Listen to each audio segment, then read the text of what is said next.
Pessoal, para quem ainda não conhece, se é que tem alguém da área jurídica, advogado, que não conhece, o professor Anderson Pedra, ele é uma das grandes autoridades do direito público brasileiro, pós-doutor em Direito pela Universidade de Coimbra, doutor em Direito do Estado, né, pela PUC São Paulo, especialista em Direito Público, processo público. Ele é advogado, consultor, procurador, foi procurador da Assembleia Legislativa do Estado do Espírito Santo, é um dos membros fundadores do Instituto Nacional de Contratações Públicas, é realmente um nome muito respeitado por todos nós.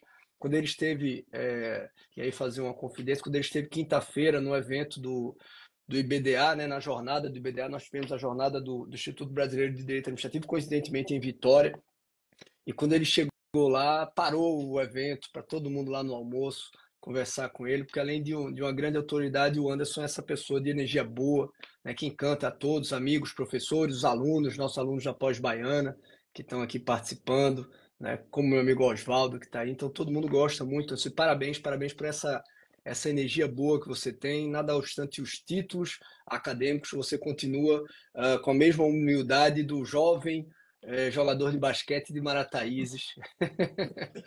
Mas você é um cara sensacional, irmão. Sensacional e inspira a todos nós, tá? Então, muito obrigado por tudo. Muito obrigado mesmo. Mas vamos quebrar um pouquinho o gelo. Vamos quebrar aqui um pouco o gelo. Queria fazer uma pergunta meio que fora do tema, né? Parabenizando, né? Já que falei agora daí da vitória, parabenizando pela excelente, expressiva votação no processo, ainda inconcluso, para a escolha de um advogado para integrar o Tribunal de Justiça do Estado do Espírito Santo. Eu tenho que admitir que eu estou com uma grande torcida pela sua nomeação. Acho que ganhará o próprio Poder Judiciário, ganhará também a advocacia com um representante de muita qualidade junto ao Poder Judiciário, né, que guarda tanto essa questão acadêmica como também essa humildade e essa postura sempre muito correta, muito proba. Mas eu queria fazer uma pergunta que era para quebrar um pouquinho essa rasgação de seda. Se tem algum caso pitoresco que você venceu na advocacia, já que a gente vai falar sobre os desafios da advocacia, algum caso pitoresco que você vivenciou na advocacia privada? Bom, Rony, boa noite a todos. Depois dessa rasgação de seda, eu também posso rasgar um pouco de seda, né? Até para ter paridade de armas aqui. Agradecer seu carinho de sempre, sua torcida, sua generosidade. Eu acho que é uma característica muito marcante, né, da sua pessoa. Nós temos aí inúmeros ex-alunos que se tornaram professores, graças, além da capacidade, da competência, da garra, né, que é importante, mas também do seu incentivo, né? Você é uma pessoa que gosta de ajudar os outros, né? Você sente prazer em ajudar os outros e por isso você tem essa legião de fãs, né, Brasil afora. Eu sou um desses fãs. É uma pessoa que que é, e espero continuar sempre ajudado por você, pelos seus conhecimentos, mas principalmente pelo seu exemplo. O exemplo arrasta e você arrasta com seus exemplos. Eu só tenho a agradecer. Fico muito feliz de ver aqui amigos de longa data, né? O André Luiz, André Nogueira, né? Aqui conhecido como André Nogueira, e principalmente o Arley, né? O Arley colocou aqui, Anderson, aluno do Polivalente, né? Então, o Polivalente é a escola onde fiz de quinta a oitava série, lá em Marataízes, né? Então, é muito legal. O Arley, um abração para você, né? E na menção desses dois amigos de longa data, eu cumprimento todos os colegas aqui. Não vou ficar nominando, senão a gente vai, vamos dizer, tomar um tempo. Marlinha aqui, nossa baiana. Marla tem um lugar cativo no meu coração também. No nosso, né, Rony? Marla especial. Bom, Rony, mais dois casos pitorescos da advocacia, né? Agora, nesse período campanha, né, eu como candidato ao quinto, e participamos de todos os candidatos de um podcast realizado pela OAB. Nesse podcast foi perguntado algum caso pitoresco. Eu tive a oportunidade de falar um caso e vou repetir aqui. Ele não é tão pitoresco, mas ele é marcante na minha atuação na advocacia. Foi uma situação que eu defendi um vereador numa ação de improbidade administrativa. É uma ação, vamos dizer, relativamente comum, vamos dizer, nada tão difícil, mas esse cliente, quando ele soube do resultado, que havia transitado em julgado, ele ligou, desculpa, eu não lembro se ele ligou ou mandou uma mensagem de voz. Maria Clara, hoje ela está com 16 anos, isso tem uns 10 anos atrás, não lembro se já tinha um WhatsApp. Eu não, acho que ele deixou uma mensagem de voz. E eu entrei no carro com a Maria Clara ali, sei lá, 5, 4, 6 anos, não me recordo. E eu, na mensagem de voz, esse cliente do interior, uma pessoa, vamos dizer, bem simples, emocionado, dizendo que eu havia salvo a vida dele, que ele seria eternamente grato. E ali ele ficava dizendo, doutor, não sei o quê, doutor, agradecer a Deus, o senhor, e aquelas coisas de uma pessoa emocionada, né, uma pessoa simples, como eu disse. E o que me marcou foi Maria Clara, né, na sua pureza infantil, agora adolescente, não mais, mas Maria Clara, ela disse, pai, mas você não é advogado? Eu sou, filha. Isso no carro, eu ouvi em viva voz essa mensagem do cliente. Pai, se não é advogado, por que ele está falando que você salvou a vida dele? E aí, às vezes, você ganha uma causa monetariamente importante, às vezes para o cliente, às vezes também para o advogado, em termos de honorários, né? Mas essa situação me marcou, talvez pelo contexto da obra, o contexto da obra que eu digo, a presença ali da minha filha, e eventualmente o corre-corre da vida, né, Rony? Por vezes nós não valorizamos a atuação do advogado, né? E como isso interfere na vida de uma pessoa, né? Positiva e negativamente. Nessa situação, né, graças a Deus, foi positivamente. E ali eu fiquei sempre refletindo e voltei não, assim, comecei a dar mais atenção também a esse lado humano, que às vezes a gente pega uma causa pequena, acha que tem pouco impacto, e temos que lembrar daquele livro que eu imagino você também tenha lido, não sei se os alunos agora da graduação estão lendo, né? A Luta pelo Direito de Rudolf von Ehring, né? Um livro clássico de leitura, né? Nos bancos iniciais da faculdade, e marcante, né? Que pouco importa o valor da causa, aquilo dali tem uma importância para a parte interessada. Esse é o nosso papel enquanto advogado.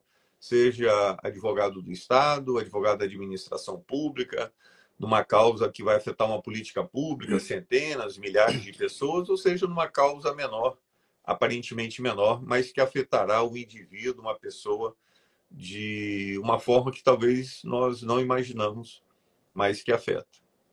Esse acho que foi o caso assim, que me marcou, que eu sempre lembro. Não é tão pitoresco assim, mas é marcante para mim. Ótimo. Representa muito do que é a advocacia, né? E às vezes, infelizmente, isso vai se perdendo. Quero mandar um abraço para Ícaro, nosso amigo Ícaro também, que com o seu senso de humor sempre apurado, tá dizendo que não tá conseguindo printar porque o Instagram não tá aguentando. É, eu acho que talvez tenha se perdido em algum momento a mensagem sobre o que realmente é a advocacia, né?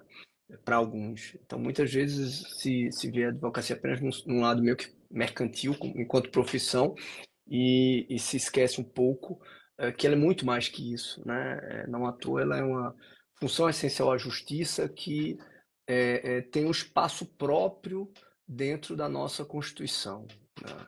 Dentro da nossa Constituição, uma função que tem um espaço próprio, destacado, autônomo, inclusive em relação aos poderes dentro da nossa Constituição. E muitas vezes se esquecem que a advocacia é isso, é avocar para si os outros, né? O problema dos outros, né? Muitas vezes se ignora que contra os estados autoritários sempre esteve lá a advocacia à frente para tentar defender os direitos, inclusive de minorias, né? Inclusive daqueles que precisam ter voz. E a gente tem que pensar nisso. A advocacia é uma forma de ajudar o próximo. Essa talvez seja a parte mais nobre, a função, a parte mais nobre do exercício dessa função.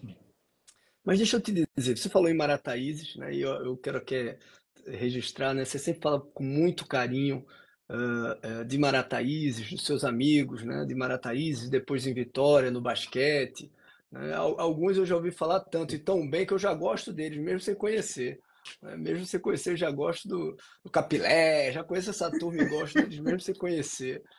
E certamente nessa tua jornada você e a gente que tem um certo tempo já na advocacia, a gente passa por alguns momentos, como esse que você narrou agora há pouco, que eles trazem lições importantes, né? Tem alguma outra situação que te passou uma lição que você absorveu para o exercício da advocacia, que foi te formando enquanto advogado? Uma lição que eu aprendi aí foi numa atuação enquanto advogado, né? Você jovem advogado, eventualmente, vamos dizer, mais vigoroso, mais ácido. Então, eu tinha uma escrita enquanto estagiário, enquanto recém-formado e sem OAB, um estilo pode parecer estranho, né, Rony? Que às vezes você fala que eu ainda, né, tipo assim, quando alguém me provoca, né, meu comportamento, mas eu escrevi com um tom mais exagerado um pouco, né? Tentando desdizer o colega, aquela ideia, né, de você querer mostrar que você sabe, ao invés de você tão somente apresentar o seu argumento e questionar, vamos dizer, com um certo cuidado, cautela, respeito o entendimento do colega. Eu confesso que no início era bem mais ácido, irônico na escrita, na peça, inclusive para criticar a tese contrária. Logo no início, um querido amigo, né, advogado, se tornou um grande amigo, um advogado, talvez até um mentor, vamos assim dizer.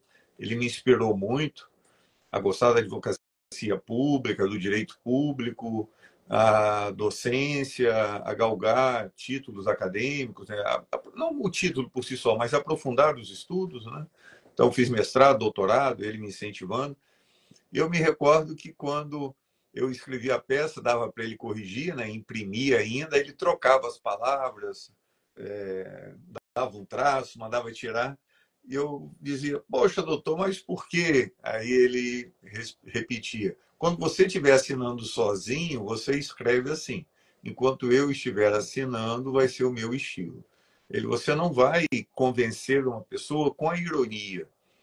Então, você tem que ser educado, tem que ser respeitoso, que isso você vai atrair o respeito do leitor, né? Com esse estilo de escrita, você só vai chamar atenção, mas você não vai convencer.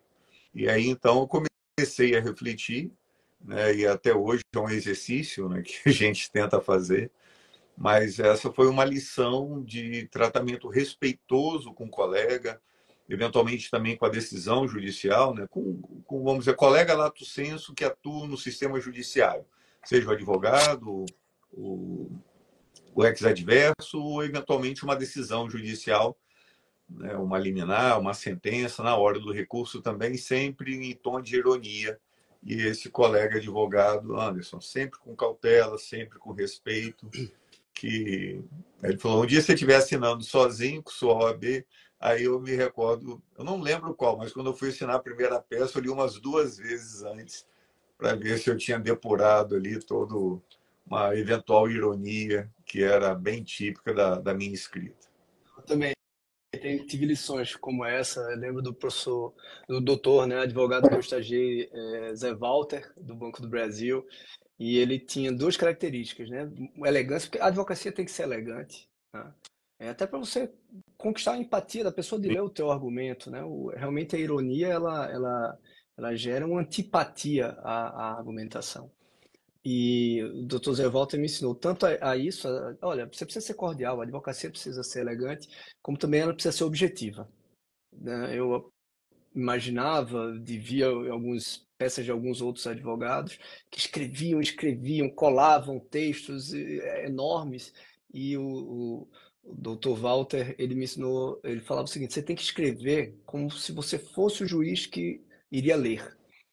Porque imagina, será que ele tem tempo para ler essas petições gigantescas, com muitos argumentos? Então seja objetivo, seja claro, e aí ele vai conseguir ler o teu argumento e entender o teu argumento. E isso ele falou há 30 anos atrás, quase 30 anos atrás, né? 25 anos atrás, então, com a sabedoria de um grande advogado. Porque a advocacia tem isso, ela é uma função muito nobre, muito elegante. Agora mesmo eu estou também envolvido com uma eleição aqui na OAB Paraíba, eu fui convidado para ser conselheiro estadual, e o fato de ter aceitado é porque eu tenho uma grande simpatia, certa admiração pelo então presidente, o atual presidente que é candidato à reeleição, porque justamente ele é esse tipo de advogado que sempre tenta responder com elegância às provocações, e é impressionante como em campanha de OAB tem provocação, né? Era para ser um nível. Eu entrei num vídeo um dia desse, num debate na internet, e vendo os comentários de que eu acho que sejam colegas advogados, e eu, meu Deus do céu, tem alguns ali que passaram longe da fila da educação, né? As É, pessoas, enfim, justamente com sarcasmos, com palavras que nem deveriam ser ditas por quem advoga. Mas enfim, campanha enfim. é campanha, não tem diferença não. Já aprendi isso. Então, É verdade. É verdade. Na pele, né, amigo? Na na pele. pele, na pele.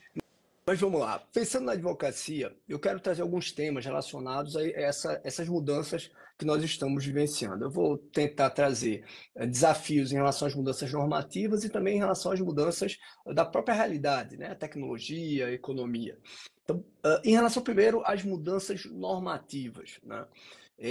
A advocacia, ela enquanto função essencial da justiça, função essencial à justiça, ela serve justamente para aquilo que o professor Diogo Figueiredo Moreira Neto classificou como personagens ou agentes para a construção de um Estado de justiça, né? Colaborando com o Poder Judiciário, com as outras funções essenciais à justiça. E eu acho que a advocacia tem um papel muito importante, seja pública, seja privada, na área do direito público, diante dessas recentes mudanças legislativas relevantes. Nós tivemos grandes mudanças relevantes nos últimos anos. Eu quero destacar três aqui. A LINDB, em 2018, com a Lei 13.655, 2018.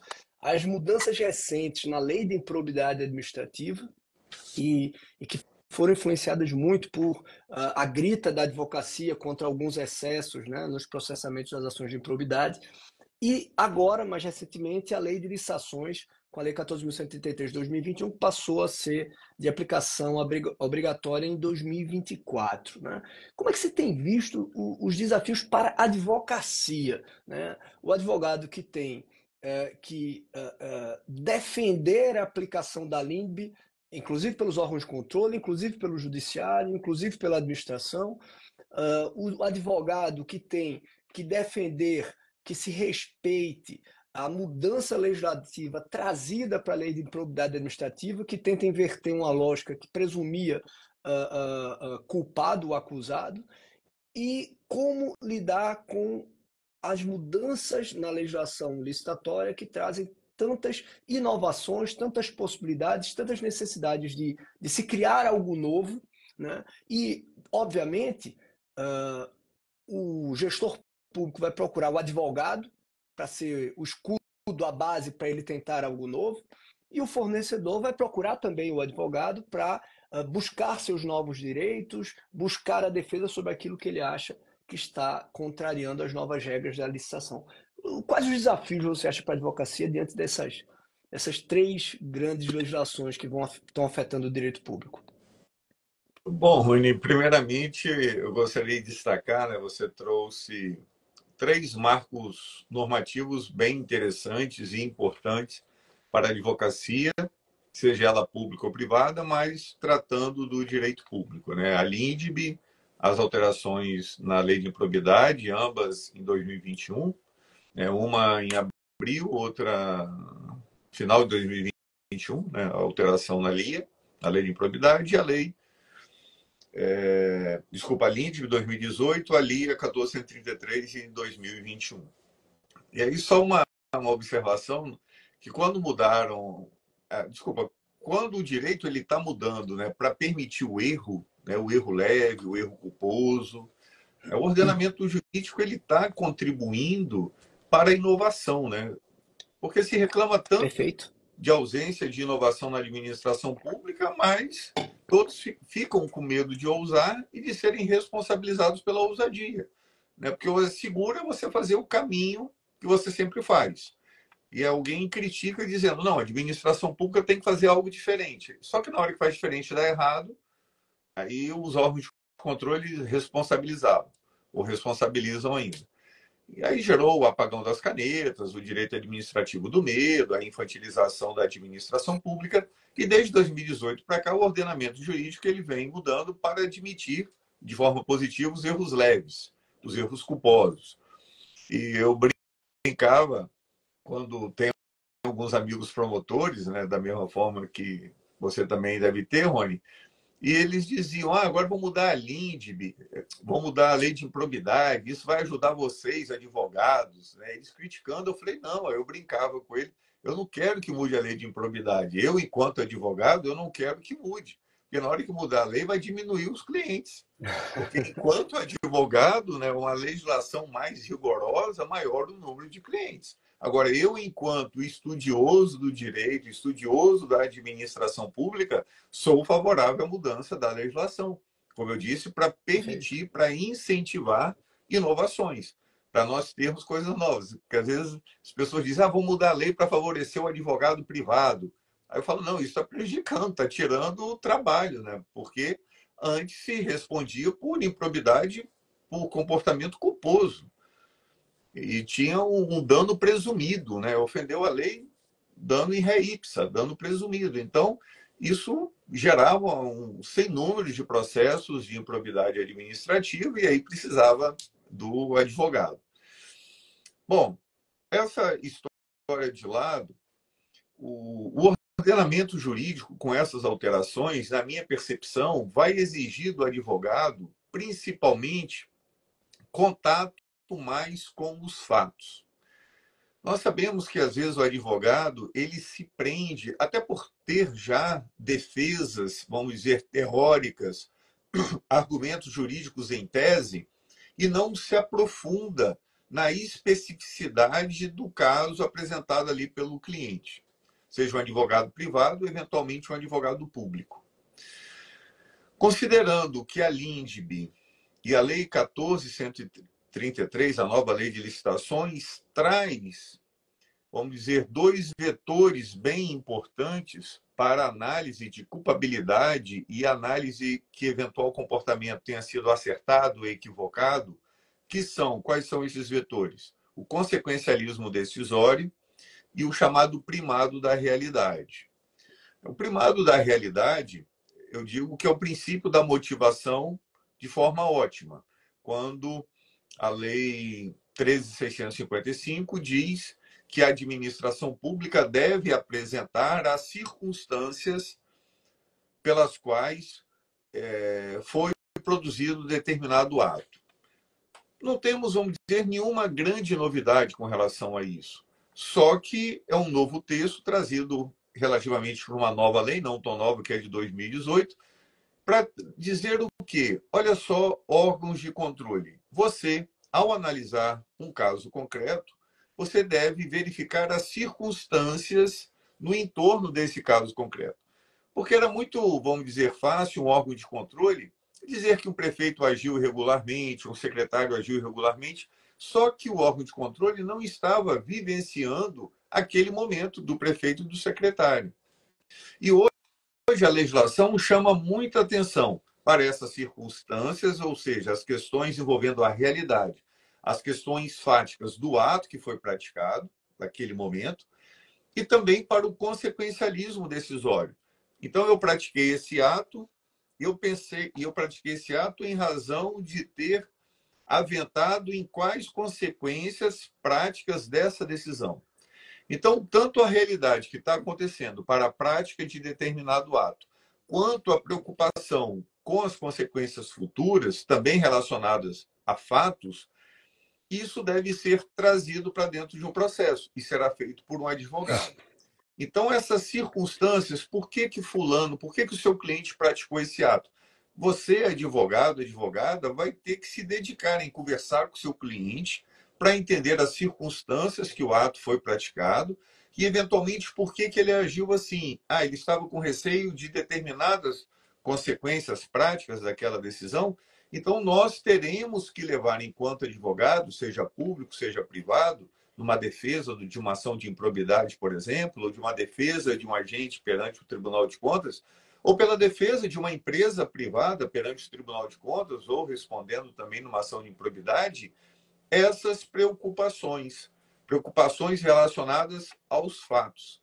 Então, um desafio que eu observo do advogado privado, do advogado público ou privado, a partir dessas alterações legislativas, é a necessidade de se aproximar mais das questões fáticas que estão ali no entorno do processo. Como eu disse, por vezes, vou fazer uma defesa de improbidade. A gente pegava aquelas defesas, teses, padrão, de culpa, de dolo, jurisprudência. Ótimo, mas nós teremos que dialogar cada vez mais com questões fáticas. Perfeito. Eu acredito que esse é o grande desafio mesmo, né? Sair do modelão e analisar. E é interessante, como essas legislações, elas também têm essa cobrança em relação ao acusador, né? Tanto a nova lei de licitações, quando ela fala em relação aos próprios órgãos de controle, que eles têm que individualizar a conduta, né, dos acusados, como também a lei de improbidade, quando ela exige a demonstração do dolo e afasta a modalidade culposa, né? E acho que isso é importante mesmo, amigo. Acho que isso é muito importante. Em relação às licitações, é, você acha que a gente também tem um desafio na advocacia? Eu costumo falar muito isso nas minhas palestras, de uma reidentificação da advocacia. Eu tenho uma tese de que quando a Lei 8666 deslocou o controle para, perdão, deslocou o jurídico para fazer a aprovação de minutas, dando a ele uma função meio de auditagem de processo, uma função meio que de controle, não tão jurídica, né? Até num evento, a professora Di Pietro, respeitosamente, ela discordou, ela disse, não, mas eu acho que faz parte da atividade da advocacia analisar a legalidade. Eu não tenho a menor dúvida, sim, claro que faz, né? Você faz uma consulta, você faz análise da legalidade. Mas a auditagem, enquanto step burocrático, de aprovação, que a Lei 8.666, é uma função de controle, é uma função atípica para o jurídico. E a Lei 8.666 deslocou o jurídico para essa função de auditagem do processo. Será que isso talvez tenha criado uma certa crise de identidade? Então, por exemplo, a gente recebe um processo enquanto órgão de assessoramento jurídico e fica meio na dúvida, assim, puxa, é para buscar solução ou é para controlar, para evitar que dê problema com o órgão de controle? E me parece ser tão difícil conjugar essas duas preocupações, a preocupação em arranjar uma solução para o problema que está sendo postado pelo agente público, pelo gestor, pelo tomador de decisão, e ao mesmo tempo tentar controlar o ato pelo risco de alguma vicissitude nele. Você concorda que há uma dificuldade para a identificação da atuação do advogado parecerista nas licitações?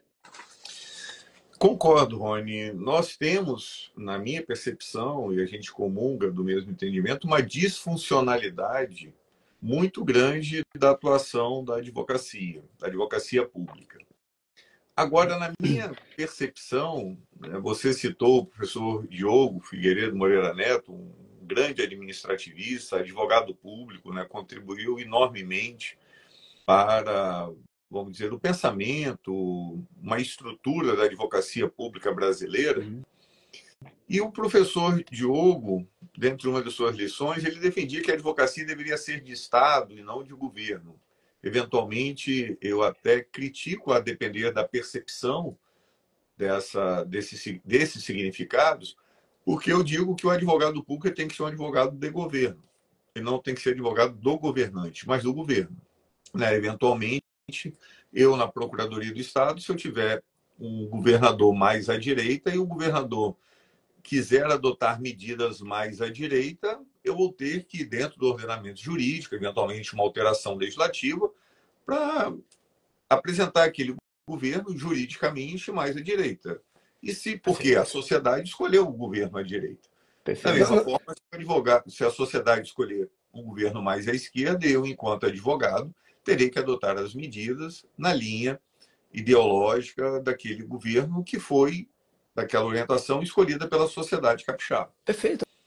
e me permita, né? Ótima essa tua observação, porque às vezes é uma falha da burocracia, né, de confundir as coisas realmente, né? Alguns agentes públicos que fazem parte da burocracia estatal, eles querem se contrapor à linha ideológica de quem foi eleito pelo Uhum. povo para, obviamente, explorar essa linha ideológica, seja de direita, seja de esquerda. E isso é uma grande disfuncionalidade, para não dizer uma Uhum. usurpação da legitimidade democrática que quem tem é um governante. Então, realmente, se o Sim, governante ele tem uma linha ideológica mais à direita ou mais à esquerda, é ele quem vai dar a linha ideológica do governo e cabe ao advogado público ele atuar de acordo com essa linha ideológica, obviamente sempre respeitando o ordenamento. Perfeito, perfeita exatamente. colocação.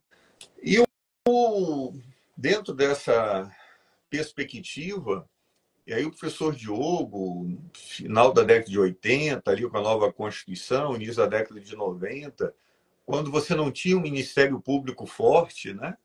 O Ministério Público é uma instituição juvenil que, vamos dizer, se fortaleceu em termos, inclusive, remuneratórios recentemente, da mesma forma Sim. que vem buscando a advocacia. E aí, a época, na década de 90, para você ter um controle forte, desculpa, para você ter uma categoria forte, você deveria ser do controle. Então, naquela oportunidade, eu me recordo de conversando com as pessoas aí no final da década de 90, essa ideia de que a procuradoria, vamos dizer, batia nos peitos, tinha orgulho de ser um órgão de controle, porque isso dava um certo empoderamento à advocacia. E vamos dizer, eu não era advogado público a essa época, tá? Para ficar bem claro, né? Então não tenho tanto esse tempo de vida, talvez rodei sem olho, até aparente, mas não era ainda. Vamos dizer, todo mundo gostava de surfar essa onda. Todo mundo, a maioria que eu conseguia analisar, até onde ia o alcance da minha análise. Ocorre que quando os tribunais de contas começaram a responsabilizar ou corresponsabilizar o assessor jurídico, aí, opa, aí agora eu já não gosto mais de ser o controle, porque eu controlando eu posso ser corresponsável. Poxa, mas exercendo o controle, da mesma forma que o Ministério Público exercia o controle, e o Ministério Público conseguiu esse empoderamento, esse reconhecimento institucional, a advocacia também buscou por meio do controle. Só que depois ele foi suplantado por esse entendimento de uma possibilidade, depois a gente pode falar mais sobre isso, né, da responsabilização do advogado parecerista. Aí, como eu defendia, eu digo a advocacia pública, a possibilidade de fazer o controle, e agora eu posso ser responsabilizado, qual vai ser o meu comportamento? Vou dizer não para tudo e dormir tranquilo. Então, vamos dizer, eu criei o próprio monstro, depois eu me prendi com esse monstro dentro da mesma jaula. Então, eu fiquei uma pessoa do controle, com a possibilidade de ser responsabilizado. Então, agora eu não posso mais dizer que eu não sou o controle, porque eu estava dizendo até pouco tempo. E agora, como eu posso ser responsabilizado, então vou dizer não para tudo, nada pode, porque assim eu me protejo. Então, foi algo, vamos dizer, ali quase autofágico dentro da administração pública e gerou essa disfuncionalidade que a assessoria jurídica, então, só faz o controle e, com o receio de uma responsabilização, começou a dizer não para tudo. E aí usa o cachimbo, faz a boca torta, a síndrome de Gabriela, né, de que fulano fez assim, Beltrano fez assim, então vamos continuar fazendo assim, e isso vai passando de pai para filho, de filho para pai, diria o Gonzaguinha, e a advocacia pública hoje tem dificuldade de ser inventiva, de apresentar coisas novas, porque tem medo de ser responsabilizado e foi, vamos dizer, concebida ou criado. Não estou dizendo que todo mundo é assim, nós temos grandes aí advogados públicos, né, procuradores federais, advogados da União, procuradores estaduais, municipais, que sim, que querem colaborar com a administração pública, com a política pública, dando ideias, efetivamente contribuindo, e não somente ficar procurando algo de errado numa disfuncionalidade de controle que se tornou a advocacia pública. Perfeito. Eu acho que o deslocamento ocorrido lá na Lei 8.693 até se justificava, naquele momento, pelo momento histórico vivenciado, pela ausência de órgãos de controle, digamos, empoderados, como nós temos hoje, mas que hoje eu acredito que a assessoria jurídica, a advocacia na área das contratações públicas tem que migrar mais para as suas funções típicas, sabe? Acredito, inclusive, que o legislador deu essa mensagem, né? 14.183, em vários momentos, ela cita a necessidade do apoio, né? Eu tive a honra de escrever ao seu lado, inclusive, um artigo, né, sobre as faces da advocacia na área de licitações na nova lei, e ela faz questão de várias vezes dizer, olha, a assessoria jurídica tem que apoiar essa função típica de consultoria e assessoramento. Eu acredito que ela precisa ser mais focada pela advocacia. Nós já temos grandes órgãos de controle, temos a própria tecnologia atuando também nessa área. Mas eu quero citar, então, juntar duas coisas aqui. Uma que você acabou de levantar da responsabilização e outra da jovem advocacia, né? Uma coisa o advogado com já grande experiência, né? Já um nome muito reconhecido. Outro são aqueles advogados que estão começando, estão lutando aí, prestando assessoria jurídica nos municípios. Nessa área de contratação pública, inclusive, é algo muito desafiador, porque você não tem a estrutura de procuradorias como nós temos nas grandes capitais, nos estados e mesmo na União. Então, com uma estrutura muito defasada, o advogado tem que atuar, né? Muitas vezes não apenas dando o parecer, mas ajudando a construir o processo, dando um apoio muito, digamos, muito artesanal ao processo. Então, é uma área extremamente desafiadora, né? Então, eu queria fazer duas perguntas. Primeiro, você acha que eu preciso que é muito desafiadora em relação ao risco de responsabilização, ou também ela é muito desafiadora em relação à necessidade de valorização? Porque, diferentemente do que ocorre nos estados ou mesmo na União, né, em que há uma remuneração boa, seria hipocrisia falar de maneira diversa, há uma boa remuneração para os procuradores estaduais, para os membros da AGU. Você, em pequenos municípios, tem uma baixíssima remuneração, uma baixa remuneração, né, o que conduz a uma desvalorização, né, uma precariedade da atuação desses agentes públicos. Então, eu queria que você externasse esses dois desafios, né, sob a perspectiva da necessidade de valorização e também sobre o risco de responsabilização que esses advogados, sobretudo quando não têm estrutura, acabam sofrendo com a maior incidência. Bom, Rony, com relação ao risco, né, de responsabilização, eu costumo sempre dizer que tem gente que fica morrendo com o barulho do tiro, né? E sai uma manchete, né, no jornal, um post no Instagram, né? Advogado é responsabilizado e começa todo mundo falando, nossa, é criminalização da advocacia. E aí você olha, caramba, o cara foi condenado criminalmente, né? Quando você vai olhar, o advogado ele está lá sendo condenado a pagar uma multa de 3 mil, 5 mil, 10 mil reais. Não estou falando que é pouco, que o advogado tem que ser responsabilizado, mas calma lá.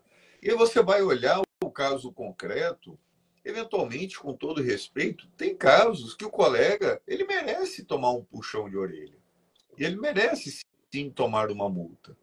Eu sempre digo, quando eu vou a um médico, eu quero que o médico ele me dê todas as possibilidades. Se eu estou com o ombro doendo, eu vou no ortopedista, ele tem que me dar quais são as possibilidades de tratamento. Olha, você pode fazer fisioterapia você pode perder tempo, você vai fazer uma cirurgia tem esse risco, ou você vai fazer infiltração de não sei o que, tem esse risco.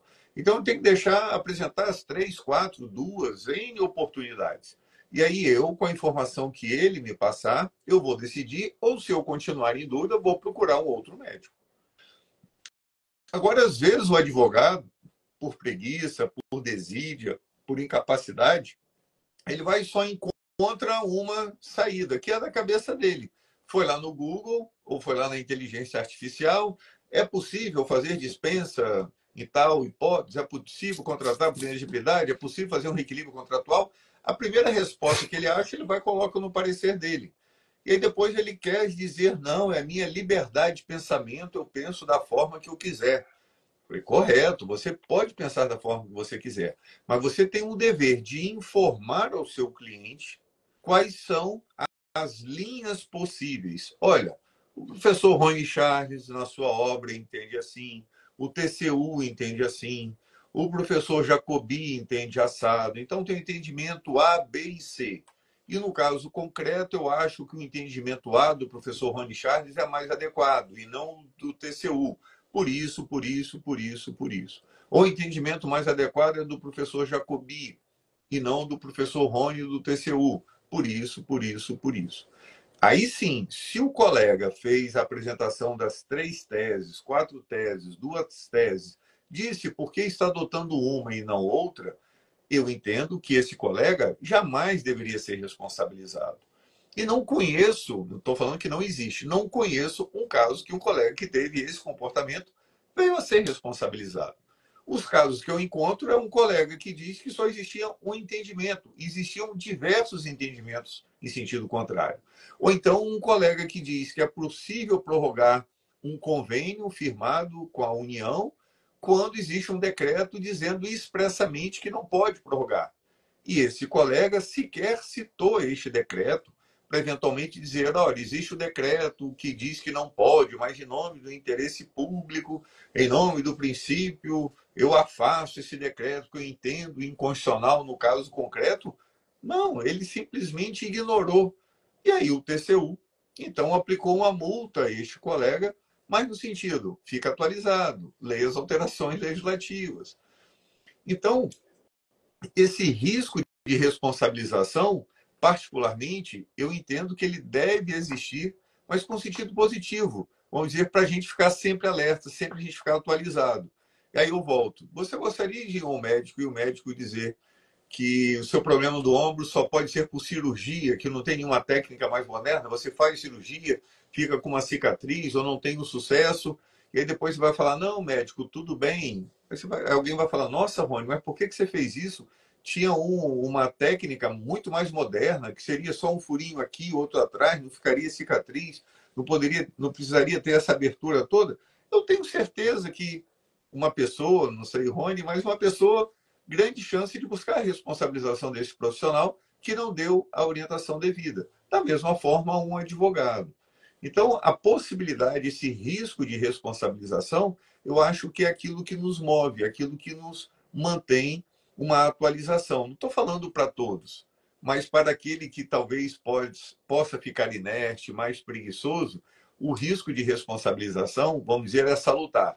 Porque se não tem sanção, lei sem sanção é fogo que não queima, é corpo sem alma, é luz que não alumia. A sanção é que move as pessoas, seja uma sanção negativa, seja uma sanção premial, um estímulo que sempre Rony traz aí nas lições de economia, né? Nos seus diálogos com a economia.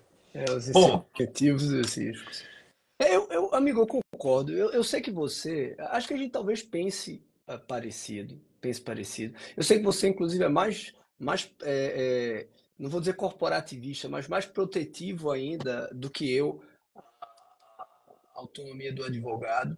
Né? Eu sei que realmente nenhuma atividade pública, nenhuma, ela é imune à responsabilização. E a gente acho que no passado já conversou sobre isso, qualquer um, seja qualquer um ator público, se ele se desvia das suas obrigações, das suas responsabilidades, ele obviamente pode ser responsabilizado. Mas eu tenho uma preocupação com a ausência de objetividade em relação a isso e, sobretudo, com a responsabilização dos órgãos de controle sem essa definição objetiva, né, de qual é o erro. Veja, não sou corporativista e não defendo uma atividade, digamos, irresponsável ou leviana de qualquer colega parecerista advogado. Mas a ausência de um delineamento objetivo de o que seria, por exemplo, um erro grosseiro dele, me preocupa. Sabe por que me preocupa? Porque na prática, e eu concordo muito com você, tá? A responsabilização do parecerista é excepcional pelos órgãos de controle. Raramente eles o fazem, muito raramente.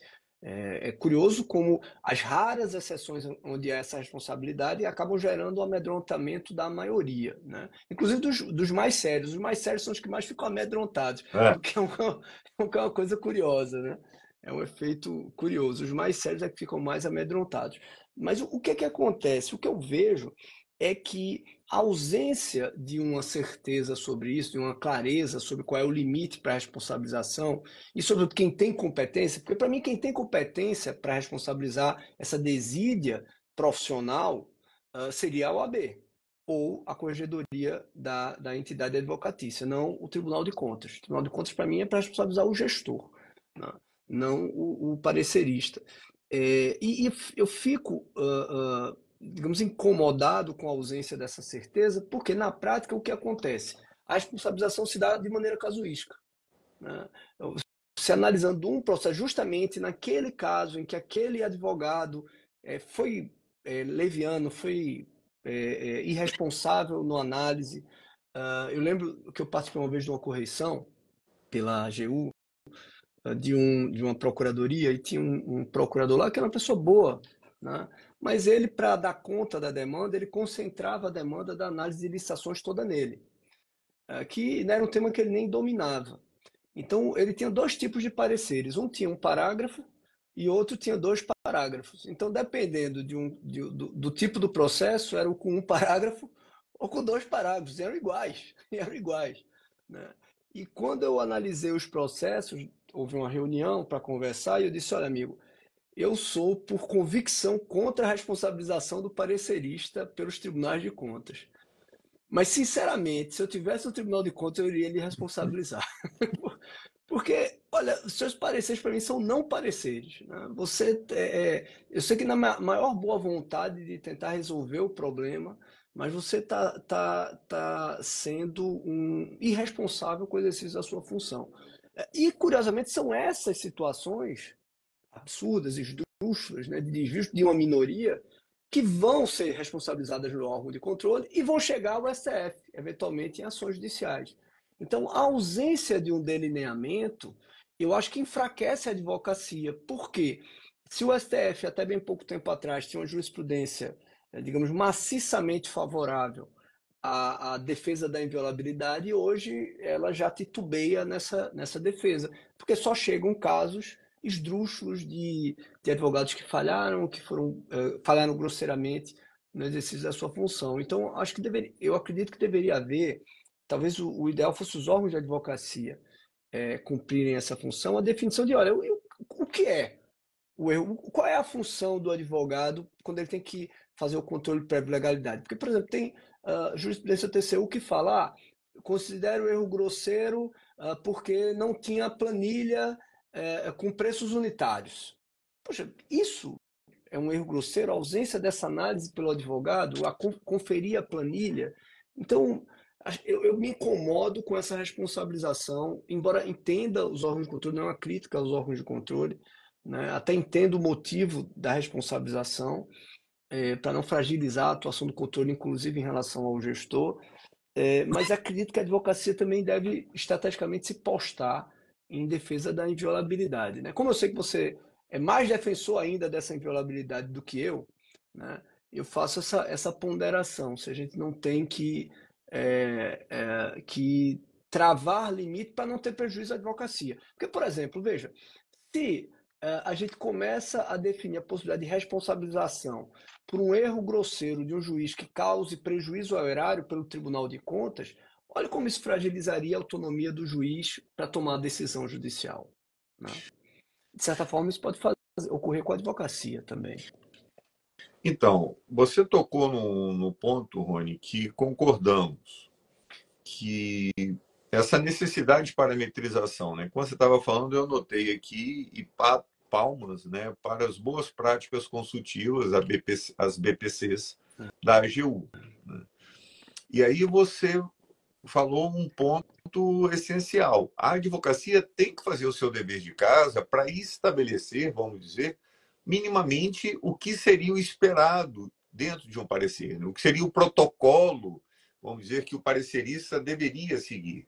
Então, nós temos, não vou lembrar o nome, mas temos diversas BPCs, né, boas práticas consultivas da AGU, dizendo que o parecerista deve analisar os pareceres anteriores como se fossem os precedentes administrativos.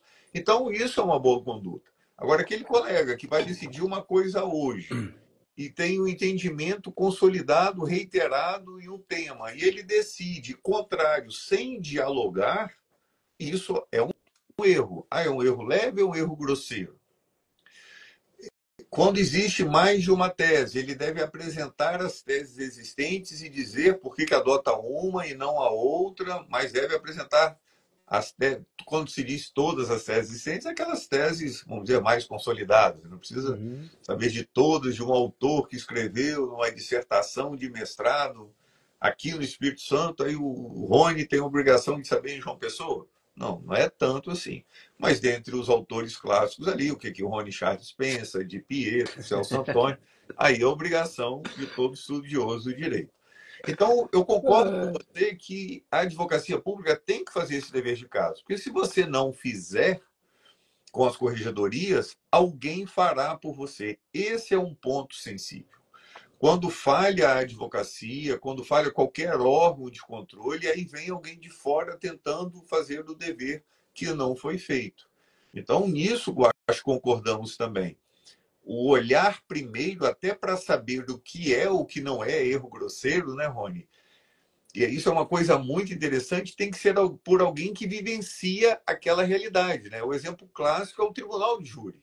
Por que o tribunal de júri, né, aquilo que tem de mais precioso que é a vida, é julgado pelos seus pares e tem que ser pelaquela sociedade que onde o crime foi praticado. Em situações excepcionais que você pede o desaforamento do júri, né, para ele ser julgado em outro local. Porque os iguais sabem o que está acontecendo. Eu leciono, Rony, na graduação, então sempre eu tenho estagiários, que são meus alunos, ou sejam do Ministério Público, da magistratura, eventualmente na Procuradoria do Estado. E eu trabalhei na Procuradoria de Saúde, Procuradoria Fiscal, então ali você tem advocacia de massa. Eventualmente vai erro de português, vai faltando palavra, vai trocado, porque você tem que fazer, às vezes, 50 peças em um dia. E aí o estagiário pega lá a peça, olha, o professor aqui, lá na prova, ele corta o ponto. Agora, aqui na petição, ele está errando isso ou aquilo. Então, eu sempre faço, vamos dizer, essa explicação, né, para os alunos. E aí, eventualmente, se eu perco um prazo de embargo de declaração, os colegas sabem que, vamos dizer, é relativamente comum você perder um prazo curto de embargo de declaração pelo volume do processo. Isso. Agora, o órgão de controle, o Tribunal de Contas, chegar, que isso, doutor Anderson? Você está sendo desidioso, você perdeu um prazo, que isso, algo grave? Peraí, é um erro grosseiro ou um erro leve? Quantos processos eu falei nessa semana? Em 5, em 50 ou em 500? Se for em 5, é um erro grave. Se for em 500, não é um erro grave. Então, por vezes, os colegas reclamam, né, Rony? Porque eu não sei o que é erro grosseiro. Eu falei, mas que bom que existe essa distinção. Porque até pouco tempo atrás não existia essa distinção e o agente público era responsável por qualquer coisa, por qualquer erro. Não tinha distinção se era erro grave ou erro grosseiro. Errou, era quase uma responsabilidade objetiva. Então, hoje nós temos a possibilidade de justificar para falar, isso não é erro grosseiro. Agora, ter uma tabela, né, você trouxe o exemplo da planilha, os tribunais dizendo o que é erro grosseiro, o que não é erro grosseiro, seria o ideal, mas a gente sabe que, faticamente, isso é muito difícil. Até por conta desse exemplo. Né? Anderson, um fiscal de contrato deixar de fazer uma anotação A ou B, isso é um erro grosseiro? Um assessor jurídico não apontar, isso é um erro grosseiro? Não sei, depende de quantos processos ele analisou. Qual é a circunstância que ele analisou aquele processo? Ele recebeu o processo 5 horas da tarde e o chefe falou que tinha que terminar até às 19, porque a contratação tinha que ser feita no outro dia. Então, isso não é erro grosseiro, nesse contexto. Exato. Por isso que eu defendo que os órgãos de correição da advocacia, seja do OAB, seja da advocacia pública, teriam mais condições de fazer Concordo. essa análise. Né? Infelizmente, por vezes, os órgãos correcionais não fazem essa esse dever de casa, e quando você não faz o dever de casa, entre aspas, vou falar, não é que você permite, mas é comum outros órgãos, então, tentarem fazer esse dever de casa. Não se deixa vácuo, né? Sobretudo os órgãos de controle, né? Sobretudo os órgãos de controle, porque eles gostam do vácuo. Exatamente. Mas, amigo, por fim, o último ponto, a última perspectiva de desafio da advocacia que eu queria que você falasse, envolve as novas tecnologias, né? O uso da inteligência artificial, ela tem descortinado assim grandes desafios para diversas profissões, né? Entre elas a advocacia, né? Diversas profissões vão acabar sendo afetadas pela inteligência artificial, entre elas a advocacia. Eu já vejo em alguns locais isso de maneira muito forte, né? Escritórios que estão adotando IA e com isso substituindo por boa parte dos advogados que atuavam de maneira mais operacional, né? De outro lado, parece ser também uma verdade que a IA não vai tirar emprego das pessoas. Quem vai tirar emprego das pessoas são as pessoas que vão saber usar, que souberem usar a IA, né? Porque ela aumenta muito a produtividade e com isso, teoricamente, você pode se tornar uma mão de obra mais valiosa, né? Me diz, na tua opinião, com a tua experiência que você tem na advocacia privada, na advocacia pública, quais os desafios para a advocacia diante desse incremento, dessa chegada tão forte da inteligência artificial? Bom, Rony, é assustador, mas será que a IA já chegou forte? Ou mais forte, dizendo juridicamente, está por vir, né? Acho que está por vir. Está por vir. Então a gente está engateando. Hoje ela ainda alucina muito, né, como se diz, né? Ela cria doutrina, ela cria jurisprudência. Vamos dizer, o estado da arte hoje, que eu penso que a IA mais forte ainda está por vir, né? Mas no estado da arte, o que tem hoje, o nosso grande desafio é estarmos melhores preparados para usar a IA. Porque ela, como o próprio nome diz, é uma inteligência. Então, ela vai tentar te convencer. As pessoas acham que a IA vai substituir agora, por agora, ainda não. Futuro, não sei. Mas que vai, como você disse, que vai substituir a capacidade do ser humano, do intelecto, da criação. E também que eu não será mais tão necessário eu estudar. Para que eu vou estudar, eu enquanto pessoa? A IA me responde tudo. Só que a IA, como eu disse, é uma inteligência, ela vai tentar te convencer.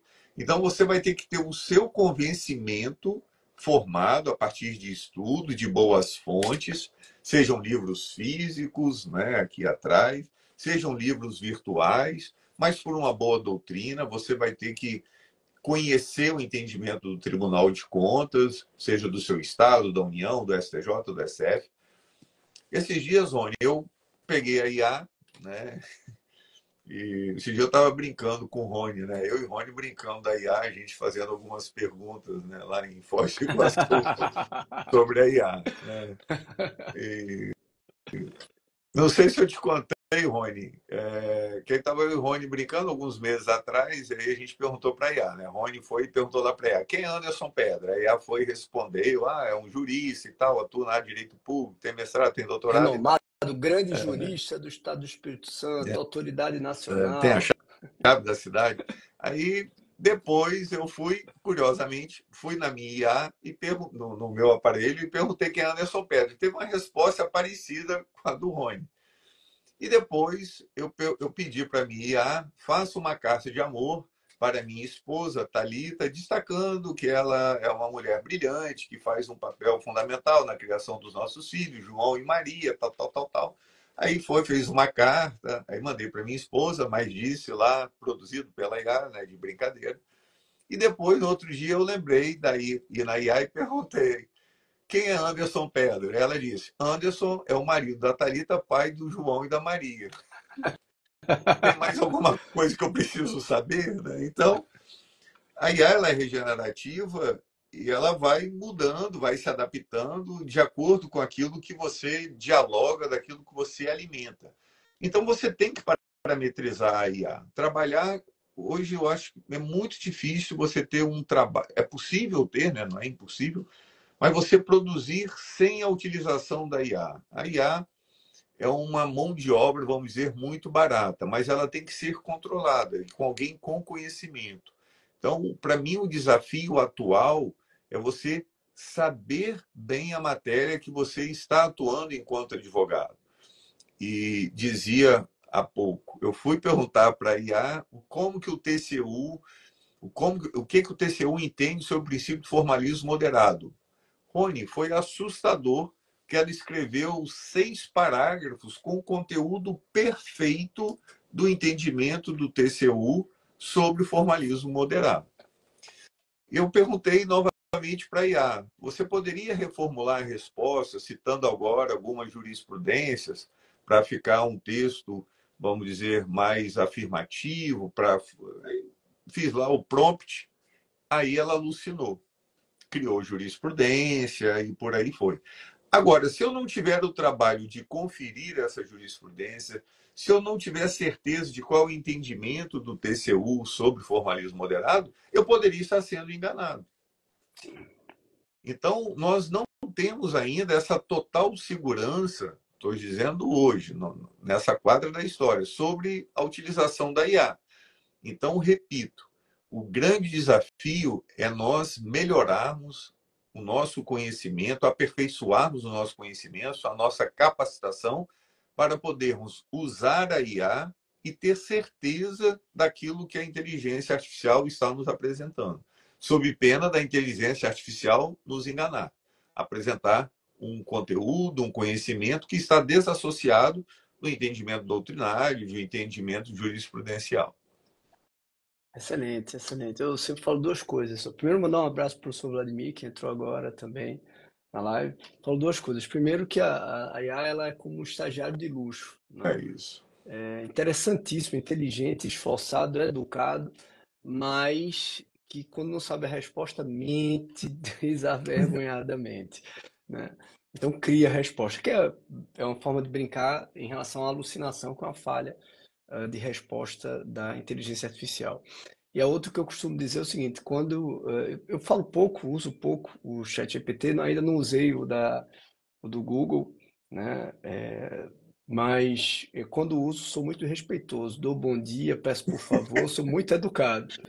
Porque se um dia eles dominarem, eu quero uma cápsula olhando para a Praia do Cabo Branco, né? Eu quero que ficar num canto bem sossegado com uma boa sombra, e às vezes é assustador, né? Na conversa, a tentativa de diálogo, quem nunca fez, tente. A tentativa de diálogo, de conversa, é algo impressionante como a gente já avançou para isso na tecnologia. E uma questão até da própria lógica de funcionamento, é algo que vai se ampliar. Por isso que eu concordo com você, a, a, vai avançar mais ainda, né, as potencialidades de atuação da inteligência artificial. Amanda, eu também sou educado. Uma amiga minha é meio braba com a IA, eu falei, tá brincando com fogo, né? Mandar um abraço forte aqui para Amanda, querida colega, amiga de Guarapari, Rony, que a gente falou esse final de semana. Amanda mora lá em Guarapari, Mano, na Guarapari, tô doido para Guarapari. conhecer Guarapari. Estava Todo mundo chovendo, fala que é. mandei levar Rony lá em Meaípe, mas estava chovendo e aí não fomos. Mas, né, Rony, a gente brincando sobre a IA, né? Aí o Rony diz, não, eu dou bom dia, porque se um dia ela dominar o mundo, eu vou falar, eu sou aquele educado que te tratava Aquele... bem. Ai, ai. Ai, ai. Amigo, olha, muito, muito bom ter. Passa rápido, né? A conversa com você, passa rápido. Muito, muito bom. Já com saudade de voltar à Vitória. Em breve, Opa, espero, em breve, estarei aí novamente com a família em Vitória, né, para conhecer o que faltou conhecer, para comemorar o que faltou comemorar. opa, vamos ver. E que Deus continue iluminando você nesse caminho, que você continue esse mesmo Anderson Pedra, né, que é um grande professor, um grande jurista, um grande acadêmico, um grande profissional, mas é maior ainda porque reserva ainda a humildade, né, a mesma energia, a mesma simplicidade do menino que veio de Marataízes, né, do jogador de basquete que veio de Marataízes. Como é O que é Capi- Marataízes? Você... Itapemirim? Como é? Itapemirim? Não, não, Maratimba? Marahum, Maratimba, né? Maratimba, Maratimba. Maratimba, né? Do menino Isso aí, Maratimba, né? isso aí. Preserve essa simplicidade, esse seu jeito.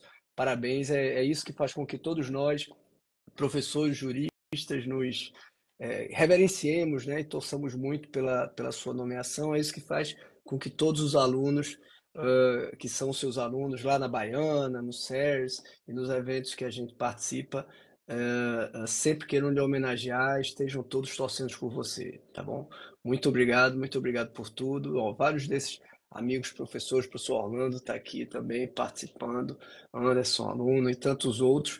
E pode ter certeza, estão todos na torcida pela sua conquista, que será uma conquista de todos nós. Obrigado, meu amigo. Um prazer enorme receber você aqui no Espírito Santo. Pena que eu estava em período de campanha, né? Mas foi uma alegria enorme para a nossa família, para o Pipo também, né? O Pipo ficou muito feliz. Todos nós, cara. Você é uma referência, né? Ontem, Thalita dizendo: ah, ele e Giana são tão fofinhos, não sei o quê. Né? Eu falei: não, são mesmo, né? Vocês são uma família, né? Você, Giana, o Dan, o Arthur. E agradeço muito a Papai do Céu a gente ter se reencontrado nessa vida, como disse Thalita. Né? E espero aí sempre estarmos juntos com essa galera, seja online, com o pessoal aqui ouvindo esse bate-papo, sempre um prazer, seja nos eventos presenciais. E vamos, cara, vamos que essa vida que tem, a gente tem que cumprir o papel, né? Não podemos guardar, né? Você, principalmente, seu talento, que Papai do Céu lhe concedeu. Se um dia chegar lá em cima, o barbudo vai te cobrar. Nossa, Rony, te dei tanta inteligência, tanto carisma, você ficou guardando. Não faça isso, não. Você, graças a Deus, não faz. Você sempre é muito generoso. Ele Amigo, vai me cobrar porque ele me deu grandes amigos que me ajudaram muito nessa jornada, entre eles você, meu amigo. Um abraço também para a professora Mary Berg aqui. opa,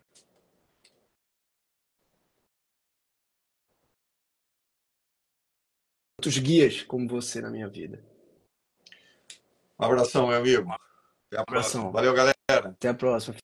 Fique com Deus, pessoal.